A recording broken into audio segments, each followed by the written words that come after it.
Hello friends. Hope आप सभी सही हैं। तो आज हम आए हैं हमारा नया टॉपिक लेके। जैसे हमने ये सीरीज शुरू की थी थ्योरीज के ऊपर, तो आज हमारा नया टॉपिक है। आज हम डिस्कस करने वाले हैं वापस मोटिवेशनल थ्योरी के ऊपर। Frederick Herzberg motivational theory.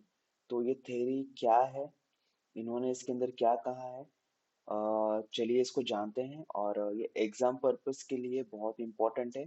And अगर आप अ, अगर एचआर में अपना करियर बनाना चाहते हैं, आप परस्यू कर रहे हैं, सो ये उसके रिलेटेड भी बहुत इंपॉर्टेंट है। तो चलिए आगे बढ़ते हैं बगे वीडियो में। ओके, तो हम यहाँ पे जानते हैं कि इन्होंने क्या कहा है और इसके डेफिनेशंस क्या है। पहला, ये कौन है? Frederick Herzberg, an American psychologist regarded as one of the greatest original thinker in management and motivational theory। इनका जो नाम है ये बहुत ही प्रसिद्ध है, एंड ही वाज साइकोलॉजिस्ट। ये अमेरिका से हैं। और इन्होंने जो अपना थ्योरी दिया है मोटिवेशनल थ्योरी, तो इन्होंने अपना इसमें कंट्रीब्यूशन किया है। वो इन्होंने क्या कहा है?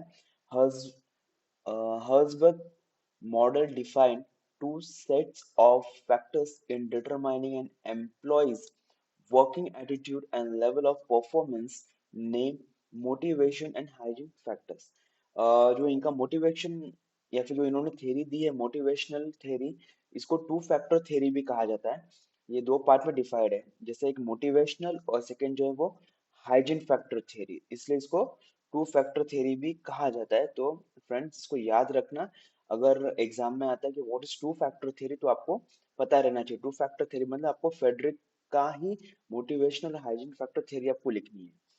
तो what is motivators? Motivator factors, ये मोटिवेटर फैक्टर क्या? Motivator factors are essential to motivate an employee to high performance. Motivation factors वो है जो एक एम्प्लॉय को मोटिवेट करता है हाई परफॉर्मेंस के लिए। For example, meaningful and challenging work. Then second आता है recognition of one achievement, responsibility, involvement in decision making, sense of importance to an organisation. तो फ्रेंड्स, जैसे मैं ये मुझे पता, जैसे मैं एग्जांपल से रीड कर रहा था, वैसे ये सारे पॉइंट जो है आपके माइंड में फ्लैश हो रहे थे कि यस यार, अगर हम भी कहीं किसी ऑर्गेनाइजेशन में काम करते हैं तो ये उस पॉइंट ऑफ व्यू से कितना इम्पोर्टेंट है। एक इंडिविजुअल मोटिवेटेड कब रहता है? जब उसके वर्क में थोड़ा उसको चैलेंज मिले, जब वो कुछ अचीव करे और उसको रिकॉग्नाइज किया जाए, जब उसको रिस्पॉन्सिबिलिटी दी जाए, जब उसको डिसीजन मेकिंग में, टीम में उसके इन्वॉल्वमेंट लिया जाए और उसके डिसीजन को रिस्पेक्ट किया जाए, और एक sense of importance to an organisation, जब उसको एक फील होता है कि हाँ, हम ऑर्गेनाइजेशन के लिए बहुत इंपॉर्टेंट है, या फिर हम एक वो इम्पोर्टेंट रोल प्ले करते हैं, तो वहां पे उस चीज से मोटिवेशन आता है। तो हाइजीन फैक्टर क्या कहता है?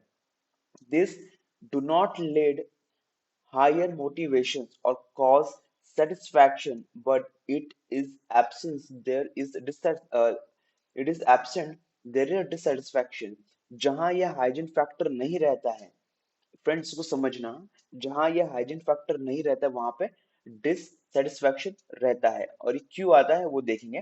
The term hygiene is used to sense that this are maintenance factor. जो हाइजीन फैक्टर वो इससे यूज किया यहाँ पे क्योंकि ये जो है ये कुछ मेंटेनेंस फैक्टर है। Hygiene factor are extrinsic to work. For example, pay. Pay ऐसी चीज है कि लोग सेटिस्फाई नहीं होते हैं। अगर वो पे आपको सही नहीं मिलता तो क्या है, लोगों के अंदर इनसिक्योरिटी, कहते हैं ना, वो कहते हैं यार उसको मजा नहीं आता काम करने में। जॉब सिक्योरिटी, ये हर एक इंसान को चाहिए। जॉब सिक्योरिटी अगर आपके माइंड में कहीं हो ना, क्या कल को जाके कंपनी लाइक हायर करके फायर कर दे, तो वो एक जॉब इनसिक्योरिटी, तो ये हाइजीन फैक्टर नहीं है। देन कंपनीज पॉलिसी, कंपनी कुछ ऐसी हार्ड पॉलिसी बनाती है या फिर कुछ चीजें ऐसी रहती है ना जो एम्प्लॉय के फेवर में नहीं रहती है, बट कंपनी जानबूझ के या फिर उसको एम्फसाइज कर देती है कि एम्प्लॉय के ऊपर, तो वो थोड़े पॉलिसीज में दिक्कत करती है एम्प्लॉय को, उससे भी एम्प्लॉय डिमोटिवेट होता है।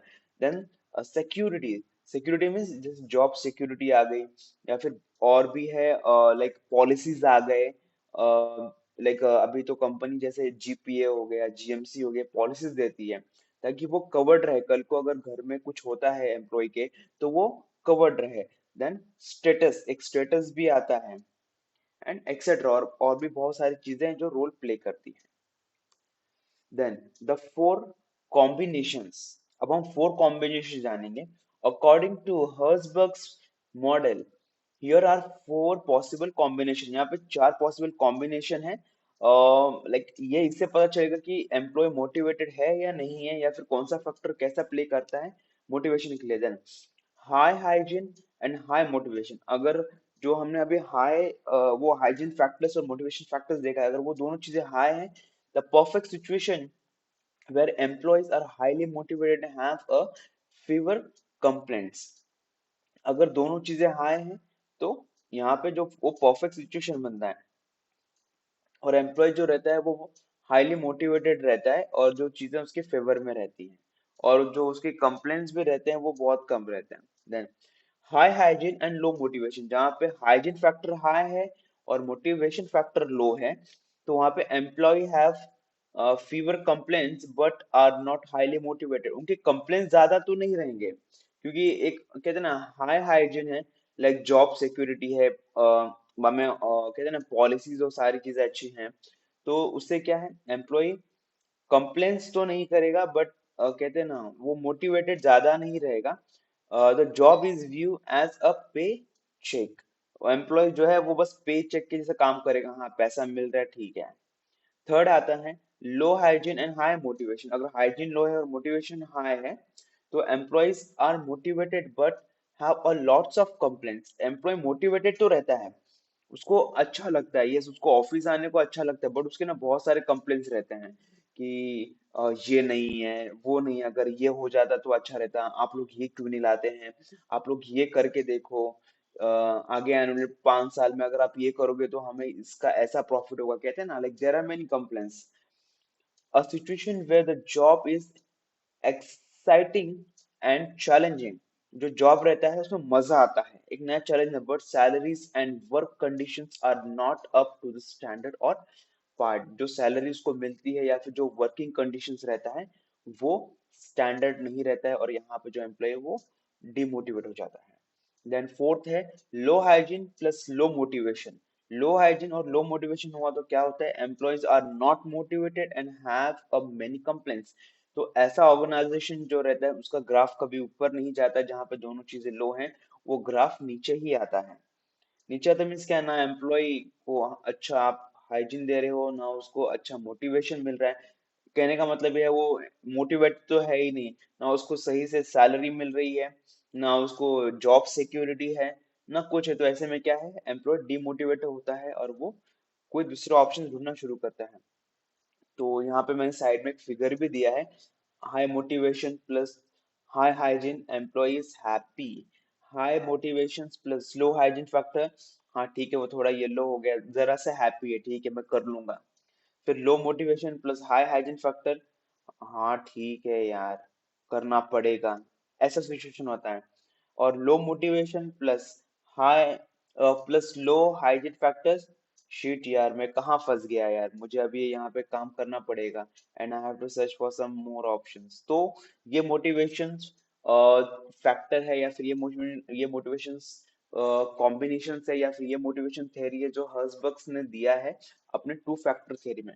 तो फ्रेंड्स होप आपको ये सारी वीडियोस क्लियर होंगे, और ये वीडियो में आपको मजा आया होगा, और एग्जाम में आपको ज्यादा कुछ लिखने की जरूरत नहीं है, ये फिगर याद रखना है, और ये फिगर को जस्ट फॉलो करना है और आप अपना आंसर्स लिख सकते हैं।